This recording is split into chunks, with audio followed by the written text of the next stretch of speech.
closer to the property line than the driveway being proposed. So I think allowing this reduction in the setback, Allowing the variance makes a lot of sense. The look alone is an improvement from having a building that was a garage and utility with a wall around it. I mean, that all goes away as a result of this, and I think that's an improvement to the look. Yeah, we had discussion about, how variances, thinking them through very carefully, right? And that was a big part of it. But your comments are noted, and I agree. And we've done that for property owners when driveways are close to the border. And Thoughts on the other side? So the question is, the current building code, if the property can be considered institutional now, today, do you know if where those garages are and where the driveway is now, do you know if that would be in compliance, or would that have needed a variance? Good question. Do you know the answer, Eric? Yeah, that accessory garage, essentially, that would have been out of compliance. It would have been a non-conforming structure. I'm not as familiar with how those mechanical and utilities were connected with the building, of whether those would have been part of the building. Due to that, the former Meridian Manor, the west wall of the building itself would have complied with the 50-foot setback, but those utilities in that accessory garage would have been non-compliant. And I had one other note, Chair, from the previous discussion, that you were thinking about a finding last time about how the applicant has requested a linear-shaped building on a triangular-shaped lot, which has led to this design choice. So if you still feel that is at play, I think just wanted to make sure that still served as a finding for you. Yeah, I think that's helpful. Okay. I would say, go ahead. Well, I was just to that point, the linear building. I mean, I think the description we heard, with that 40-foot grade, even an L-shaped building, there would be a section of the building that would have to be multiple stories to accommodate that grade. And this way, we're getting a single building, same number of floors throughout. So I do think the property shape and the grade do provide some challenges to this project, and they've done a good job of dealing with the widest part of the triangle to place the building properly to fit the needs. Well stated. All right. I'm going to move on. Emily, thank you. Design deviations. So this is where we came into discussion last time, and we kind of, I think in seeing this again, and as this design's been refined, we become more familiar with what it actually takes to run one of these facilities, and how, the form and function balance need to be looked at with great detail, because they tend to present more conundrums than maybe on the more standard project, because of the high level of care that we're giving this population. So, in my initial questioning to staff, when we were at that point, I talked about the door deviation and the roof both seeming to be like the deviation is a benefit, and the benefit is on both sides, right? City and applicant. So from my perspective, it's not really interested in dialoguing much more about it, unless what I just said was somehow untrue. So then we move into the other two items, which were the massing brakes, which we talked about, and was it lighting? Where is it? The sheet. Oh, the sheet roofing, yeah. So the roofing, the massing brake, parking. I'll just keep talking a little bit. But the massing brakes, we don't have a deviation for that anymore, right? So We still have the massing break request, but not building recesses. Oh, that's right, the That's recesses, right, yeah. And then the whole point of that was we were looking at more of a brighter color facade, which tends to advance at you optically with no recesses. And now we have recesses in a darker shaded building where darker colors tend to recede.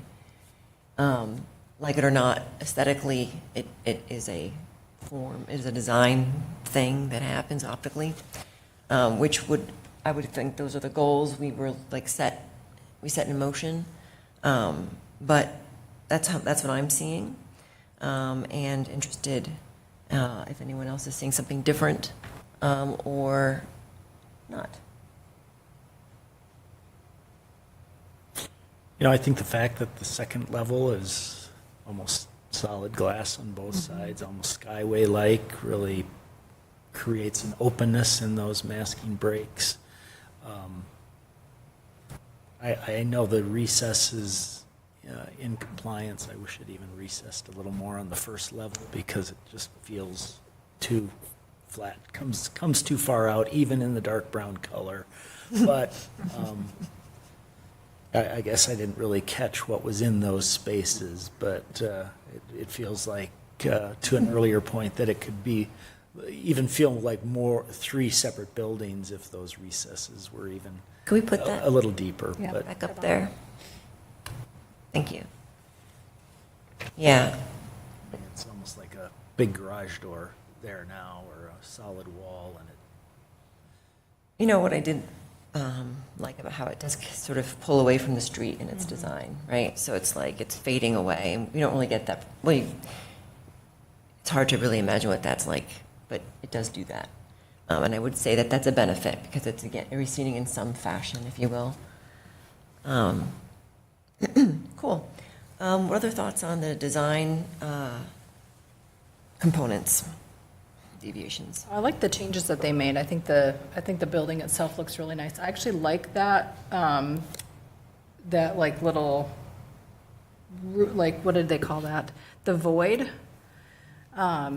I think it looks nice, and I like how the roof line is flat. I think it does kind of recess back in.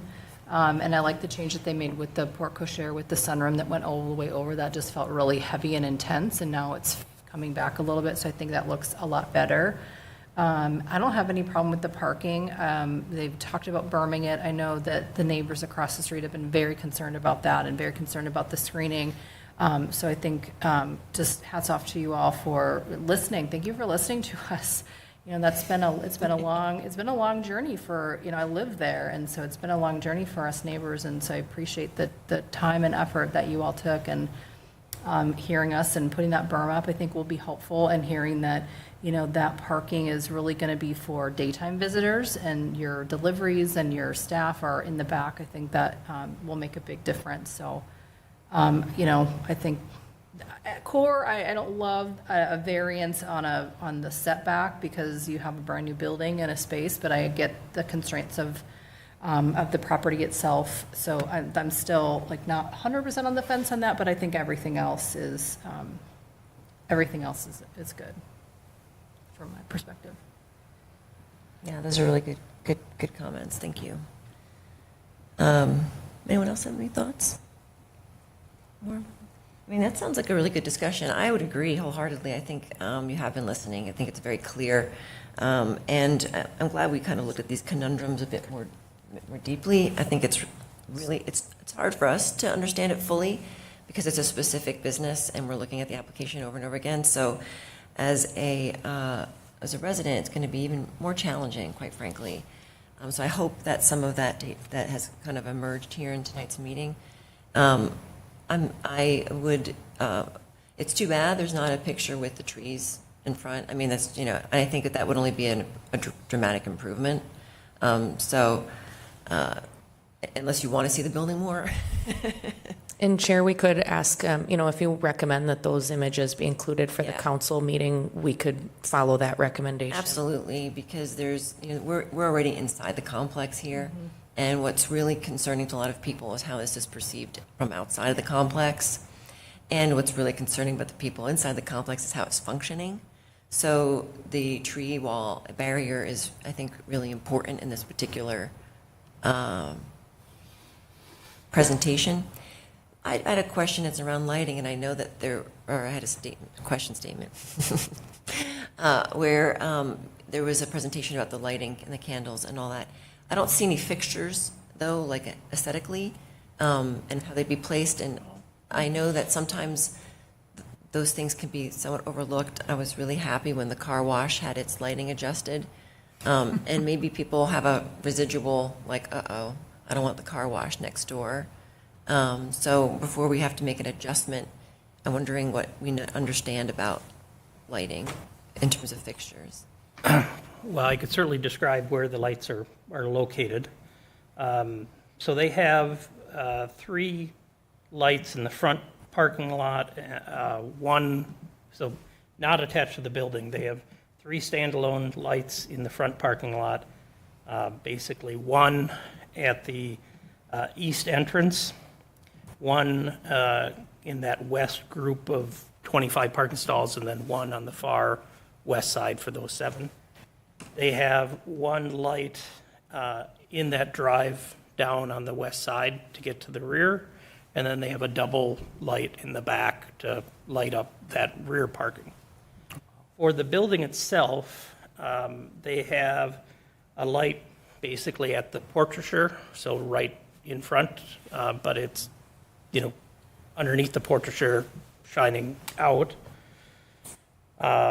They have 3 lights in the back, one in each corner on the north, and then one in the center on the north that helps to shine that outdoor space, as well as that's where the emergency exits are located, so you want some lighting there. So if you were looking from Wayzata Boulevard, there's 3 parking lot lights spread out through the parking lot, and then the lighting under the porte-cochere, which lights in front of the main entrance. Thank you. Appreciate that. Okay. Are we at a place where we can make a motion here? Great. Would anyone like to start? Or make one? All right, tell me if this is right. Make a motion to have staff put together a draft recommendation, planning commission report and recommendation with appropriate findings reflecting a recommendation of approval on the application for review and adoption at the next planning commission meeting. Chair and Commissioner, I think that's a great motion. I think as staff, we'd probably want to add some conditions that we've heard articulated in various ways. One of the things that our consultant planner highlighted was the difference between a PUD and straight institutional zoning. And because I think so much of your analysis of this application is dependent on this particular plan set and some of the details they've emphasized, the applicants have emphasized about parking and who goes where and those sorts of things, I think we probably want to have some conditions that along those lines in your report. So that would be my requested friendly amendment to your direction, if that's okay, that with appropriate findings and conditions. Can I just accept your recommendation on? Yes, you may. I will do that, taking into consideration Attorney Schelzel's recommendation. Okay. Thank you, Commissioner Severson, for tackling that. And may I have a second? Second. Schwalbe. Thank you, Commissioner Schwalbe. I'm feeling like we can do it, all those in favor. So all those in favor, please say aye. Aye. Those opposed, nay.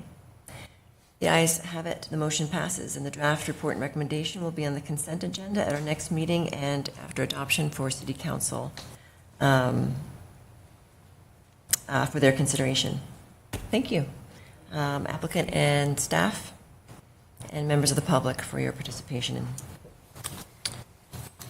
Chair, would you like to keep going at this point or take a short break? I would love it would be great if we can have a short recess. Let's just do 5 minutes. We'll be back at 8:16. Perfect.